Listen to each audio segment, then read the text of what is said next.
আজকে রান্না করব ইলিশ মাছের আরও একটি মজাদার রেসিপি। আর সেটা হচ্ছে বেগুন আলু দিয়ে ইলিশের ঝোল, মানে মাখা মাখা ঝোল করব আর কি।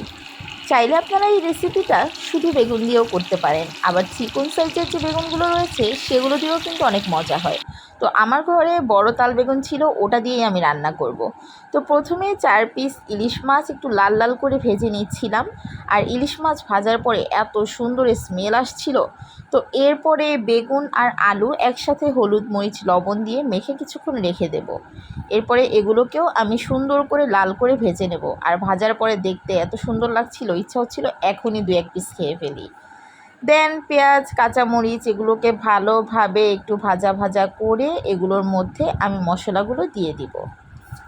যেহেতু ইলিশ মাছ রান্না করছি তাই কোনো প্রকার আদা রসুন পেঁয়াজ বাটা এগুলো ইউজ করব না। পেঁয়াজ কুচির মধ্যেই আমি হলুদের গুঁড়া মরিচের গুঁড়া পরিমাণ মতো লবণ দিয়ে এটাকে ভালোভাবে কষিয়ে নেব। এরপরে ভেজে রাখা আলুটা দিয়ে কিছুক্ষণ কষিয়ে নেব, যাতে আলুটা আরও পুরোপুরি সেদ্ধ হয়ে যায়। যদিও ভাজার কারণে অনেকটাই সিদ্ধ হয়ে গেছে।